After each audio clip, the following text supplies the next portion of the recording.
Hey, I'm Scott, and I'm an American in Bangkok. Today I've got two questions that came to me. The first one came from Stockton, California, from a guy named Roger, and he asks, as a diver, can I obtain lobster, scallops, fish, oyster, etc. from the waters of Thailand? Is there a limit? Is there a size limit? I'd really like to talk. Is it possible to obtain your number? I am from Stockton, California, and will be relocating to Asia myself after the first of the year. Now, the limits depend on the specific species and the location. The location is important because you do not want to be gathering lobster, scallops, or fishing in a marine park.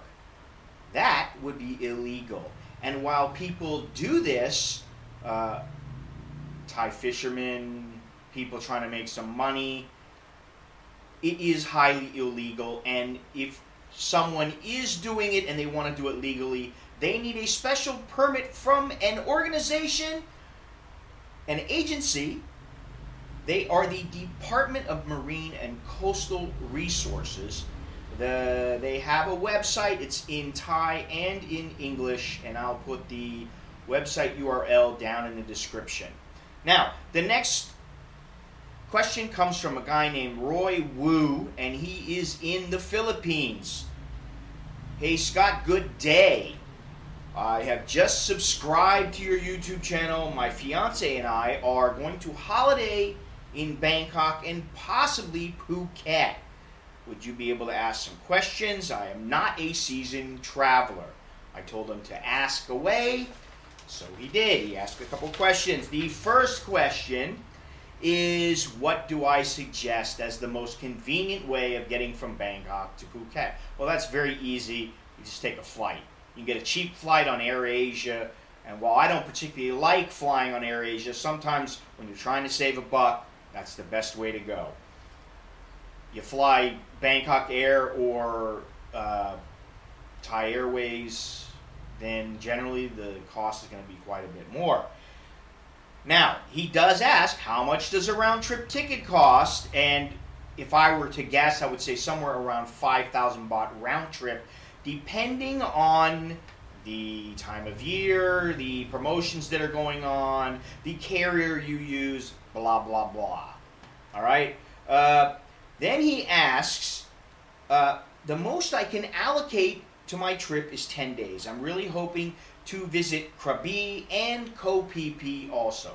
So now he wants to go to Bangkok, to Phuket, to Krabi, to Koh Phi Phi.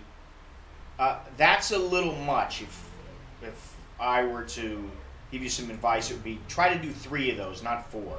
Okay? Go to Bangkok for a couple days, say 3 or 4 days. Go down to Phuket for 3 days, all right? That leaves you 3 or 4 days. Go over to Krabi for 2 days and 1 night, and then come back to Bangkok and finish out your trip. That's the way that I would do it. He goes on to ask whether or not it's necessary to have a return ticket and proof of a hotel reservation. Now, proof of a hotel reservation, I've never heard anyone being asked for this. Generally, you just write down the hotel that you're going to be or that you think you're going to be at, and that's the end of it. You could write down Joe's guest house if you wanted, and that would probably be sufficient. Now, as far as the round-trip ticket goes, I've never been asked for a round-trip ticket. However, you are Filipino, and I don't know how they're going to treat you. It's just like if people are coming from Africa, they may say, hey, where's your round-trip ticket? We want to know that you got a way to get out of here. That's just the way it is. So they may ask you for it, but my question of you is, what is the problem to buy a round-trip ticket? I mean, why can't you buy a round-trip ticket? You're only going for 10 days. So the best thing to do is just buy a ticket that you can change. If you want to leave early or you want to stay an extra day or two, then get a ticket that you can change. You just pay a change fee, and then that's the end of it. Okay? That's in my opinion, the best thing to do. Because if you don't have one and they do ask you for it, then what? then what are you going to do? I mean, it's just a headache for what? You don't need the headache. You just want to come in, go through immigration, boom, you give them the paper, and that's the end of it. See ya. So, that's all I got for right now. Until next time, I'm Scott. I'm an American in Bangkok. Chok Dila, Joket Live.